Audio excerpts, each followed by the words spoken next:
Hello everyone, very good morning all of you. तो कैसे आप सभी? आई होप आप सभी स्टूडेंट ठीक होंगे। तो मैं विवेक आपका फिर से स्वागत करता हूँ आपके अपने परिवार कॉलेज अपडेट्स में। तो देखिए, जैसा कि आप सभी को पता ही होगा कि कई सारे ऐसे स्टूडेंट हैं जिनकी 12th क्लियर हो चुकी होगी, और कई ऐसे भी स्टूडेंट हैं जो पुराने पास आउट है 12th क्लास से, और जिनका अब ये ड्रीम है कि वो ग्रेजुएशन करे, वो भी यूनिवर्सिटी ऑफ दिल्ली यानी दिल्ली विश्वविद्यालय से। पर किसी कारणवश वो रेगुलर में अपना टाइम नहीं देना चाहते, पर उन्हें चाहिए यूनिवर्सिटी ऑफ दिल्ली की ग्रेजुएशन की डिग्री। तो ऐसे में कई सारे स्टूडेंट हैं जो सोल यानी जिसको हम स्कूल ऑफ ओपन लर्निंग के नाम से जानते हैं, उसका रुख करते हैं, जो कि नॉर्थ कैंपस में इसका हेड ऑफिस बना हुआ है। ठीक है ना। School of open learning SOL के नाम से जाना जाता है। इसके अंदर हर साल 4 लाख से ज़्यादा स्टूडेंट एडमिट होते थे कोविड से पहले, पर अब का रिकॉर्ड अभी है नहीं। तो ऑलमोस्ट 2.5 से 3 लाख बच्चे तो इसमें एडमिशन ले लेते हैं हर साल। ठीक है ना। और अब सबसे बड़ी बात यह है कि इसमें एडमिशन के लिए क्या क्या डॉक्यूमेंट हो चाहिए, इसका प्रोसीजर क्या है, और इसके लिए क्या क्या एलिजिबिलिटी होनी चाहिए, और क्या क्या फ़ीस है, क्या क्या क्राइटेरिया है, और NIOS बोर्ड, CBSE बोर्ड या अदर बोर्ड वाले इसमें एक्सेप्ट है या नहीं, तो सारा मैं इस वीडियो में बताऊंगा। तो उससे पहले अगर आप हमारे चैनल पे न्यू हैं या SOL के अंदर आप एडमिशन लेने वाले हैं, तो चैनल को सब्सक्राइब ज़रूर कर ले। देखिए, आप सभी को बता दूं कि कॉलेज अपडेट्स बेसिकली SOL को ही रिप्रेजेंट करता है, और SOL के बारे में ही इन्फॉर्मेशन सबसे ज़्यादा प्रोवाइड कराता है। तो ऐसा ना हो कि आप ओनली वीडियो देख के आगे बढ़ जाए और आपको कोई इन्फॉर्मेशन प्रॉपर ना मिल पाए। तो SOL को सब्सक्राइब कर ले, क्योंकि टाइम टू टाइम आपको SOL से रिलेटेड ज़रूर अपडेट मिलती रहेगी, जो हमारे चैनल के द्वारा आपको देते हैं। कॉलेज अपडेट्स को सब्सक्राइब ज़रूर कर ले।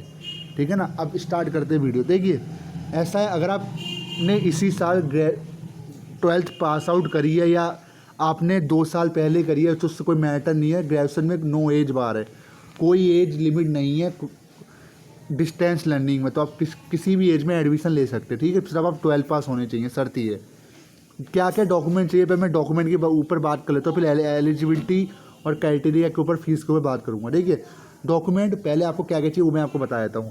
पहले तो NIOS बोर्ड का बताता हूँ। अगर आप NIOS बोर्ड से आपने 10th प्लस 12th अगर करी है, तो 10th की marksheet plus provisional certificate plus migration certificate. Understand. 12th की मार्कशीट NIOS बोर्ड के लिए plus provisional certificate plus migration certificate. अगर आपने NIOS बोर्ड से अपनी 12th क्लास क्लियर करी है, 12th पास आउट करी है, समझ गए ना। आप किसी भी ईयर से पास आउट होने चाहिए, नो एज बार है। ठीक है। अब CBSE वालों के लिए मैं बता देता हूँ, CBSE वाले के स्टूडेंट के लिए क्या क्या एलिजिबिलिटी उनके लिए चाहिए। देखिए, CBSE के जितने भी ऐसे स्टूडेंट जिन्होंने 12th पास आउट करी है, पहली 10th की मार्कशीट, ओनली 10th की marksheet, not provisional certificate. 12th की marksheet plus provisional certificate plus एक कैरेक्टर सर्टिफिकेट वहाँ से दिया जाता है, वो आपको हर एक स्टूडेंट को मिल दिया होगा। माइग्रेशन सर्टिफिकेट नहीं चाहिए। माइग्रेशन सर्टिफिकेट तब मांगा जाता है जब आप अदर बोर्ड से आ रहे हो या अदर टाउन से आ रहे हो। NIOS बोर्ड UP का बोर्ड है, तो इसीलिए उसका माइग्रेशन सर्टिफिकेट लगता है। समझ गए ना। ठीक है। अब UP बोर्ड से अगर आपने 12th पास आउट करी है, तो भी आपका माइग्रेशन सर्टिफिकेट होगा। अगर आपने अदर बोर्ड से करी है, हरियाणा बोर्ड से करी है या किसी भी बोर्ड से करी हो इंडिया के, सब एक मान्यता प्राप्त बोर्ड से होनी चाहिए, और उसका प्रोविजनल माइग्रेशन सर्टिफिकेट आपके पास होना चाहिए। 10th और 12th की मार्कशीट होनी चाहिए। ठीक है। क्या इससे काम हो जाएगा? जी नहीं। इसके अलावा आपका आधार कार्ड, बैंक की detail, pan card, blood group, जो आपकी पर्सनल डिटेल होती है, हाइट वगैरह, ब्लड ग्रुप डालो या मत डालो एक ही बात है, ऑप्शनल में होता है। नेम डालना पड़ेगा। और एक बात और मैं आपको बता दूं, DOB आपकी करेक्ट होनी चाहिए, आधार कार्ड पे भी और आपके 10th की मार्कशीट पे भी। ठीक है ना। अगर मार्कशीट में आपकी DOB गलत है, तो फिर ग्रेजुएशन में भी गलत हो जाएगी। तो जो भी स्टूडेंट ये जो डॉक्यूमेंट मैंने बताया वो अपने पास रख ले, और जो भी कुछ अगर गलत है तो उससे बोर्ड में जाके सुधार कर ले, क्योंकि एडमिशन स्टार्ट होने वाले, मैं बता दूंगा कब से हो रहे हैं। पहले मैं आपको बता दूं, क्योंकि एडमिशन तो स्टार्ट हो जाएंगे, फिर उसके बाद आप जल्दी करोगे कि हमें तो पता नहीं था क्या क्या डॉक्यूमेंट चाहिए। तो इसलिए मेन चीज़ होती है डॉक्यूमेंट को जानना कि क्या क्या डॉक्यूमेंट होने चाहिए। तो जो मैंने बताया, marksheet, provisional certificate, migration certificate, ये आपके पास होना अनिवार्य है। अगर आप NIOS बोर्ड से है, CBSE के लिए 10th की मार्कशीट, 12th की मार्कशीट, प्रोविजनल सर्टिफिकेट और कैरेक्टर सर्टिफिकेट आपके पास होना अनिवार्य है, प्लस आधार कार्ड, बैंक अकाउंट की डिटेल और एक ID और एड्रेस प्रूफ के लिए आप कुछ भी लगा सकते हो। ये सब तो आपके पास हो ही जाएगा, ठीक है। अब इसके अलावा एलिजिबिलिटी क्या क्या है, क्योंकि SOL के अंदर क्या एंट्रेंस बेस पे एग्ज़ाम होते हैं, मतलब एडमिशन होते हैं, या मेरिट बेस पे, तो ये इसका लिए भी मैं बता देता हूँ। अगर आपको SOL के अंदर एडमिशन लेना है तो पहले तो आपका ये डॉक्यूमेंट प्रॉपर होने चाहिए, किसी में बैक नहीं होनी चाहिए, 12th में पास आउट होनी चाहिए, क्लियर होनी चाहिए, ठीक है। दूसरा, SOL के अंदर ना तो एंट्रेंस होता ना तो मेरिट बेस होता है एडमिशन। यही SOL की सबसे एडवांटेज वाली बात है, इसीलिए SOL के अंदर सबसे ज़्यादा एडमिशन होता है, क्योंकि यही एक ऐसा कॉलेज है जो दिल्ली यूनिवर्सिटी की डिग्री भी प्रोवाइड कराता है, प्लस आपको एंट्रेंस टेस्ट से भी बचाता है, प्लस आपको मेरिट बेस एडमिशन से भी बचाता है। यानी आपके कितने भी नंबर हो, अप्रोक्स 50% तो होंगे ना आपके नंबर, 55 से 50%, तो बस तो आपको एडमिशन मिल जाएगा SOL के अंदर। ना तो एंट्रेंस होता ना ही मेरिट बेस एडमिशन होता। तो SOL के अंदर सबसे बड़ी बात यही है कि इसके अंदर एंट्रेंस नहीं होता है, ठीक है। अब SOL कौन कौन से कोर्स प्रोवाइड कराता है वो मैं आपको बता देता हूँ। देखिए, SOL मैक्सिमम 5 कोर्सेस ही आपको प्रोवाइड कराता है। 5 कोर्सेज कौन कौन से, उनके मैं नाम बता देता हूँ। एक है BCom प्रोग्राम। BCom अगर आपने 12th में इकोनॉमिक्स ली है, यानी कॉमर्स लाइन ली है 12th में, तो आप BCom कर सकते हो। सेकंड नंबर कोर्स है BA प्रोग्राम। BA प्रोग्राम के अंदर बेसिकली अलग अलग कोर्सेज होते हैं, जैसे आपने 12th और 11th में पढ़ी होगी, पॉलिटिकल साइंस भी थी, हिंदी भी थी, ऐसे मिक्स सब्जेक्ट होते हैं। तीसरा है BA ऑनर्स पॉलिटिकल साइंस। इसमें सिर्फ पॉलिटिकल साइंस की थ्योरी होती है, पर इसके लिए आपके पॉलिटिकल में नंबर ज़्यादा होने चाहिए। चौथा कोर्स है BA ऑनर्स इंग्लिश, इसमें इंग्लिश के लिए पढ़ाई होती है। और पांचवा और आखिरी कोर्स है BA ऑनर्स BCom ऑनर्स कहते हैं, जिसे जो भी कह दो BCom ऑनर्स ही कहेंगे। इसके अंदर आप एक सब्जेक्ट से कोई भी ऑनर्स में कोर्स कर सकते हो। मैक्सिमम 5 कोर्सेज ही SOL प्रोवाइड कराता है। इसके अलावा ना तो इसमें ज्योग्राफी है, ना साइकोलॉजी है, ना BSc है, ना MBA है, ना BCA है, ना कुछ भी नहीं है। ओनली 5 कोर्स है जो भी पहले थे और अभी भी आते आए हैं, ठीक है ना। अगर कोई स्टूडेंट के मन में ये बात है कि सर हम तो BCA करेंगे, हम तो BSc करेंगे, हम तो ये करेंगे, हम तो वो करेंगे, हम तो LLB करेंगे, तो SOL ऐसा कोई कोर्स प्रोवाइड नहीं कराता। अगर कोई आपसे कह रहा है कि मैं इसमें एडमिशन दिला दूंगा, तो बिल्कुल झूठ है।